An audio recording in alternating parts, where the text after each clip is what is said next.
Las actividades de escritor y conferenciante que usted suele usar se soportan e incluso se ayudan, pero ¿cómo podría usted explicar a la gente que además es alfarero? Bueno, realmente de algo hay que vivir en esta vida, y entonces lo de la alfarería me vino dado por una serie de circunstancias casi románticas en un momento determinado de mi vida, y me ayudó, digamos. Yo creo que si yo fuera profesor, a nadie le extrañaría que a la vez fuera conferenciante y que fuera escritor. El hecho de que sea alfarero y que sea escritor y por lo tanto también conferenciante circunstancialmente, le puede extrañar más a la gente, pero en realidad es un modus vivendi, y en mi pueblo siempre hubo alfarería. En un momento determinado se extinguió la alfarería, yo ya vivía en Madrid, y por una cuestión de nostalgia, pues entré en la Escuela de Cerámica de Madrid, empecé a darle al torno, y en un momento dado me vi, digamos, de profesor, ayudante de mi propio profesor en la Universidad Autónoma, y aquello me impulsó luego a seguir con el oficio, de modo que cuando acabé la carrera de Sociología ya era, por un lado, un alfarero con una cierta destreza en el dominio del oficio, y al mismo tiempo era sociólogo. Pero para ser sociólogo debería de haber trabajado en Madrid, que de hecho tuve un trabajo, y Madrid me resultaba abominable, de modo que me volví a la tierra, a Segovia, y ahí comencé de nuevo la actividad desde abajo. Pero no abandoné nunca la actividad de escritor, que ya la llevaba en realidad. O sea, yo creo que siempre me he dedicado a escribir desde que tenía pues 15, 17, 18 años. He leído sobre todo, y a partir de ahí pues uno se convierte un día en escritor, ¿no? Los alfareros suelen hacer unas cruces en el barro antes de entrar el barro en el horno y demás. ¿Qué significan esas cruces? ¿Y esas oraciones se ha encomendado usted a ellas al venir al programa? ¿O?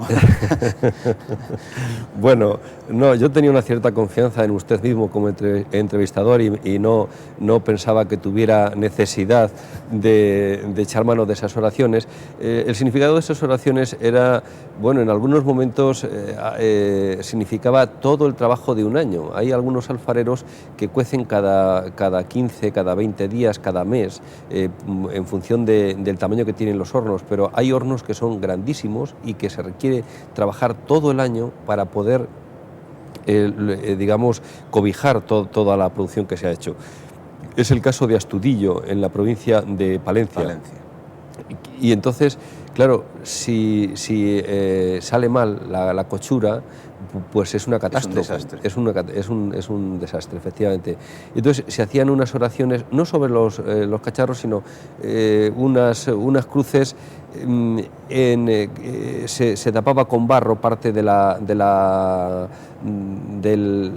entrada del horno, para que no saliera por ahí el humo, y ahí se hacía una cruz y se hacía una oración.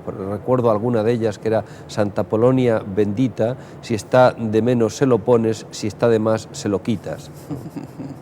¿Y por qué Santa Polonia es la Pues sí, debe de ser la patrona de los alfareros, sí. Aunque en otras ocasiones se hacía invocación a otro tipo de santos, que no recuerdo ahora mismo. Me pilla usted, en fin, fuera de juego, pero cualquiera era bueno con tal de que diera el resultado. Sí, hombre, de lo que se trataba, claro está, era de que el resultado fuera siempre bueno.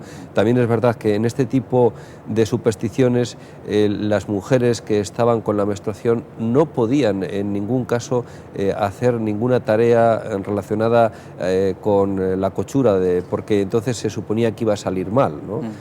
Como en todos los oficios tradicionales, siempre hay una pequeña corriente supersticiosa. Yo recuerdo siempre que las mujeres que estaban con la costumbre, como decían, no podían hacer la mayonesa, por ejemplo, porque se cortaba, ¿no? Eran tradiciones. ¿A qué santos se encomiendan hoy día los alfareros? Es decir, usted que ha hecho, por ejemplo, la historia de la alfarería en Castilla y León, y que conoce pues muy bien el desarrollo de la artesanía y de la industria en los últimos años, ¿cómo está la situación?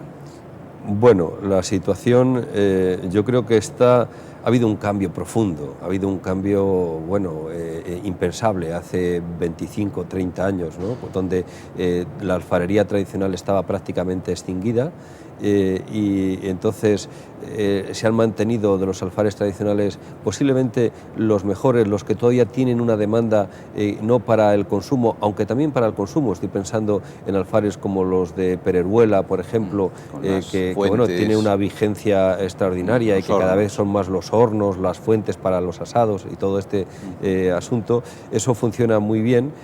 Pero claro, la alfarería tradicional, que servía pues para transportar el agua, para hacer alimentos en el fuego, todo eso se ha ido poco a poco orillando y ha pasado, cuando es muy bonita, a ser ornamental, exclusivamente ornamental. Estoy pensando pues en el cántaro ese de forma de calabaza de Moveros, que es una gloria, ¿no? Es una verdadera gloria extraordinaria y que puede estar en cualquier exposición de Madrid, de París, de Londres, de Berlín, de donde sea, porque será siempre una pieza con unas hechuras, unas proporciones, unas dimensiones tan precisas, tan exactas, tan armónicas, que creo que es muy difícil de superar. En ese sentido, la alfarería tradicional siempre va a tener al menos la vigencia de lo que se ha hecho a lo largo del tiempo y se ha ido decantando, de modo que son piezas que están, son la quinta esencia. La estética depurada. Eso es, ¿no? Y luego lo que se ha producido es que con la base de la tradición y del rodaje de los oficios aparecen nuevos alfareros que incorporan técnicas también nuevas, muy deslumbrantes en ocasiones, que tienen un pie en lo que sería el mundo del arte, de las galerías de arte, y otro pie en la tradición, puesto que bueno, parten del mismo trozo de arcilla, pero luego, claro, introducen elementos de vanguardia, podríamos decir, ¿no? Como son pues los esmaltes, las reducciones, el racú, y todo ese mundo que resulta eso deslumbrante, y ese es el estado en el que está. Ahora, si estos jóvenes invocan a los santos patronos, yo imagino que no, porque ahora vivimos en una sociedad donde todo ese tipo de viejas supersticiones han quedado ligeramente orilladas, y ellos lo que se procuran es una buena formación técnica que, en fin, que les dé seguridad en lo que hacen. Y al hilo de esto, ¿es difícil para un artesano, aunque sea un artesano creativo, combinar esa humildad de aceptar las formas antiguas, de aceptar incluso técnicas antiguas, con la faceta creativa, con la faceta inventiva de hoy? Bueno, yo creo que sí, y además hay de aquel que orille o que reniegue de lo que le viene dado. Yo creo que sería, en fin, un problema para él mismo, ¿no? O sea, el que no conoce la tradición lo que puede hacer es pisotearla, y entonces yo creo que está haciendo un flaco favor a su propio oficio. Yo creo que hay que seguir y dar pasos adelante, pero incorporando todo el bagaje que la tradición ha puesto en nuestras manos, porque en ese bagaje está, eso decíamos antes, la quinta esencia, ¿no? Cómo se pone un asa, cómo se le da la forma a una panza, cómo se le da la curva exacta a una boca, todo eso que por otro lado es muy variado también, es decir, que no tiene una definición concreta, pero que uno cuando ve la pieza dice, esta es, ¿no? No la toques ya más, que así es la rosa, que decía Juan Ramón Jiménez. Pues efectivamente, cuando se llega a esa precisión, yo creo que es bueno, para dar pasos adelante, conocer todo lo que el legado de la tradición nos ha puesto en nuestras manos, y a partir de ahí seguir avanzando, evidentemente. Es lo que hace, por ejemplo, el gran ceramista del siglo XX en España, que es Llorens Artigas. Llorens Artigas hace un estudio de la tradición de la cerámica o de la alfarería tradicional, y lo que hace es que les quita las asas, les da una ligera línea distinta, pero siempre a partir de lo que son las formas tradicionales. Y luego, claro, él utiliza unos esmaltes extraordinarios, que en buena medida él mismo ha investigado, y todo eso lo pone, digamos, en contraste con otra gente que trabaja en el mismo camino, pero que viene de otras culturas, de Japón, de Inglaterra, y bueno, está a la altura de lo mejor que hay en su tiempo, ¿no? Y uno de los problemas que puede encontrarse el artesano no puede ser precisamente el que el propio comercio, el que en el mercado al que tiene que dirigirse no hay conocimiento de lo que se quiere comprar? Es decir, ¿una persona es capaz de distinguir una cesta hecha a mano de hecha a máquina? ¿O es capaz de distinguir algo puramente artesanal de algo industrial? No, no, ese es el problema, claro, ese es el verdadero problema, es que a la gente le marean y además a todo le ponen ahora la etiqueta de artesano, como si eso le conferiera a la pieza pues un valor añadido, que efectivamente lo tiene, pero es que eso lo hacen muy bien las industrias, ¿no? Lo vemos cuando vas a un comercio en las etiquetitas estas que tienen hecho a mano, pintado a mano, aunque luego el que entiende se da cuenta de que todo eso está hecho en moldes, que no tiene, en fin, nada de lo que dicen, o tienen una décima parte de lo que dicen, ¿no? Y la gente lo ignora. La gente, pues al público lo aturden ahora, lo aturden con tantas cosas que está un poco cao, ¿no?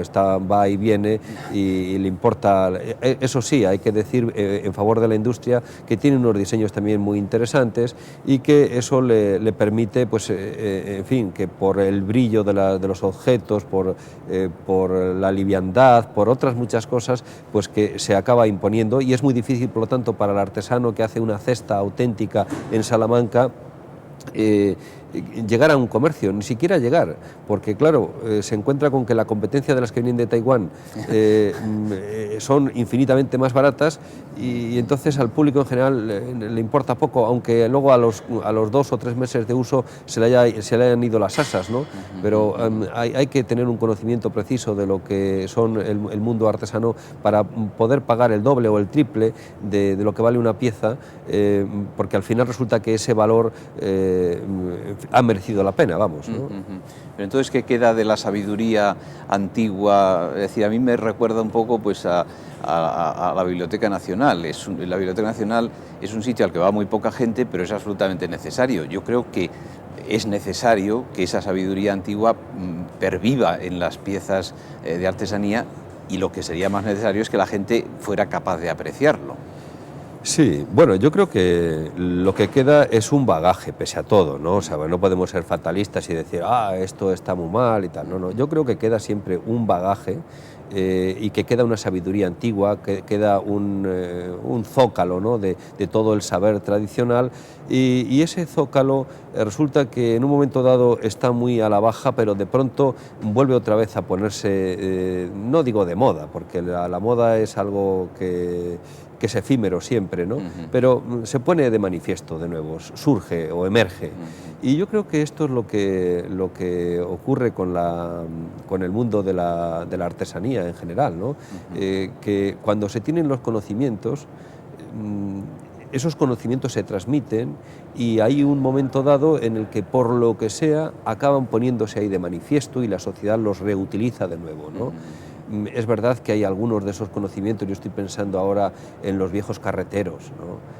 Que eran unos oficios realmente de titanes, propios para los dioses antiguos, ¿no? Cómo eran capaces aquellos hombres de darle forma a una rueda, a la llanta, ¿no? Era maravilloso, qué fortaleza la de sus brazos, el manejo del fuego. Bien, pues si hemos perdido ya el carro como objeto de uso, evidentemente el oficio se viene abajo, ¿no? Pero ¿quién iba a decir hace 30 años que, por ejemplo, el mundo de la alfarería, que ya se veía que estaba en extinción, y una extinción cada vez más apremiante, que se veía que aquello no iba a tener... ¿Quién nos iba a decir que de nuevo iba a surgir de otra manera para dar posiblemente... para dar sentido o para dar respuesta a otras necesidades que tiene la sociedad, y que de hecho pudiera haber tantos y tantos talleres como existen en la actualidad de ceramistas jóvenes que tienen otra visión del mundo, pero que tienen una base que es la misma que la que tenían los viejos alfareros. Ahí está, ¿no? ¿Y qué papel puede cumplir o cumple la Administración, por ejemplo, en materia legislativa, en materia fiscal, etcétera? ¿Es positivo lo que hace? ¿Hay que hacer más? ¿Hay que proteger más al artesano? ¿Hay que darle...?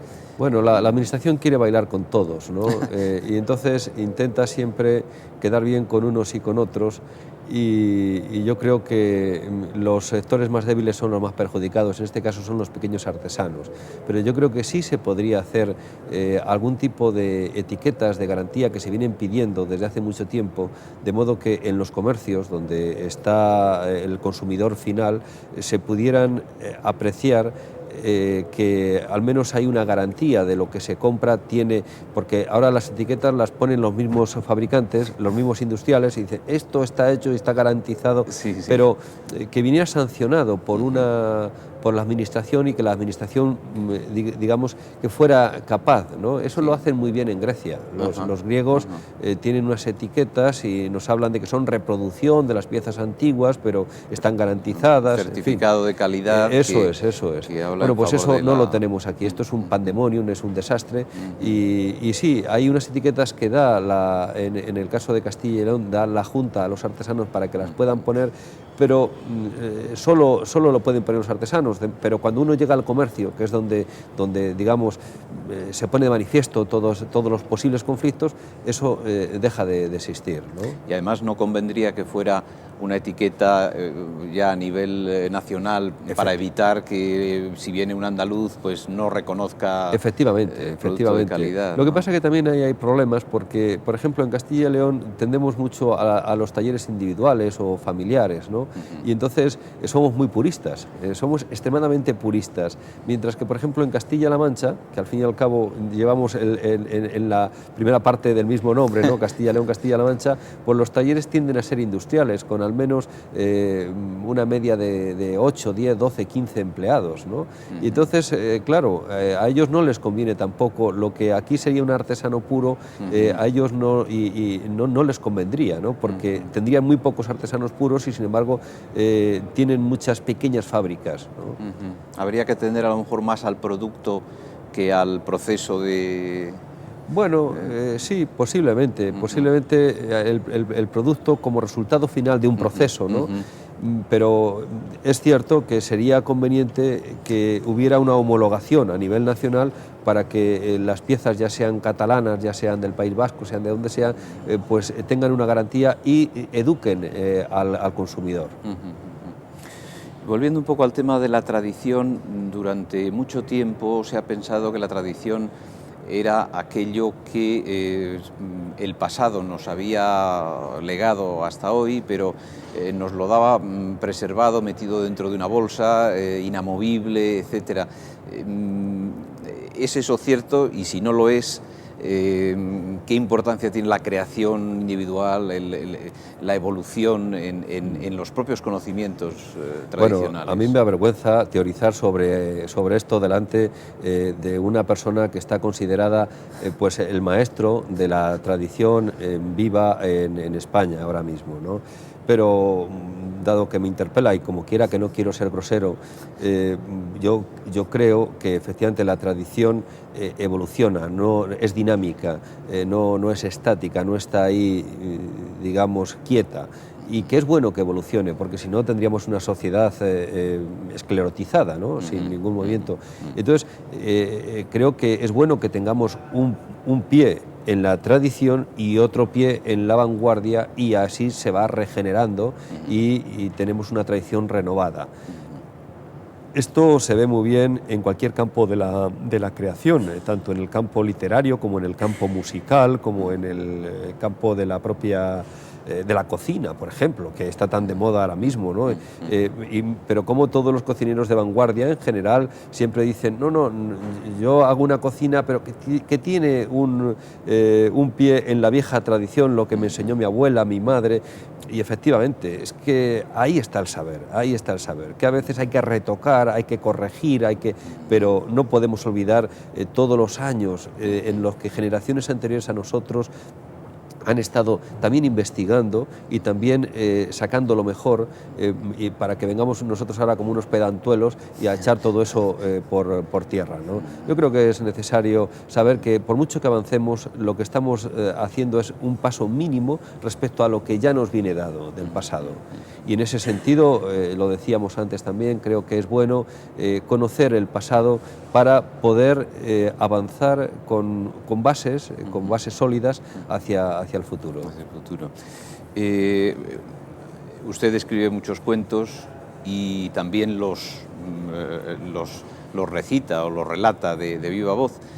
¿Qué diferencia hay entre el cuento escrito y el cuento oral? Bueno, es mucho más vivo el cuento oral, claro está, porque incluso aunque uno tenga, digamos, el guión en la cabeza, pero no tiene las palabras exactas. Y entonces las tiene que ir recreando en cada momento, y en ese sentido hasta puede sacar argumentos nuevos, ¿no? Porque quién sabe, se te cruza una palabra te lleva a otra palabra y acabas estableciendo conexiones que ni tú mismo habías sospechado antes de empezar a contar el cuento. Por eso es mucho más vivo el cuento oral, pero claro, con el cuento oral llegas a un público de 25, 30, 100 personas que te están escuchando en ese momento. No podemos despreciar la imprenta, caramba. O sea, que es uno de los inventos más revolucionarios y que con ella llegamos además pues a todo el mundo. En fin, aunque luego no sea del todo verdad, pero de manera potencial con la imprenta se puede llegar a todo el mundo. Y en ese sentido hay una diferencia, y es que el relato, el cuento, la novela escrita, pues tiene una cierta impostura, ¿no? Pues porque no es que, impostura con respecto al relato oral, porque no escribimos como hablamos, evidentemente. Al escribir adoptamos unas ciertas convenciones que si las rompiéramos posiblemente despistaríamos al lector, y hay que por lo tanto ser fiel a lo que el lector espera del escritor, y bueno, y también hay que ser fiel a una tradición que también ahí nos viene dada, ¿no? En ese sentido yo creo que uno disfruta mucho cuando escucha cuentos, ¿no? Cuando va a un festival y se encuentra con que hay allí personas que están relatando y relatando, y uno se queda pues como un niño, le han robado 40 años de pronto y se queda extasiado escuchando a los que están contando las historias.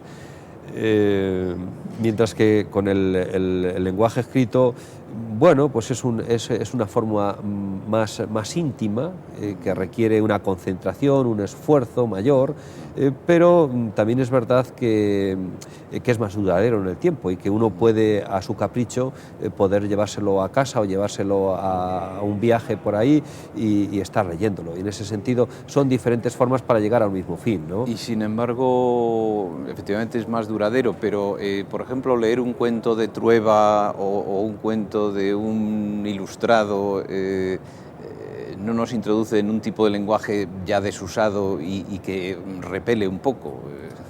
Sí, efectivamente. Bueno, pero eso querría decir que ese tipo de cuentos han quedado anticuados. O sea, muchos de los... O la forma, al menos. En la forma. Por eso tienen los muchachos, creo yo, ¿no? En los institutos, yo esto lo he discutido a veces con catedráticos de literatura de institutos, ¿no? Que se empeñan en darles, bueno, pues a los clásicos, que efectivamente, hombre, ¿quién va a discutir ahora la vigencia de los clásicos? Pero para que uno pueda meterse en la Celestina, tiene que tener una preparación mínima, y entonces a los muchachos les repele de pronto llegar allí ante un libro tan maravilloso como la Celestina o como el Quijote, ¿no? Se necesita pues una cierta preparación que te permita luego con 20, con 20 y tantos años gozar, porque es una verdadera gozada.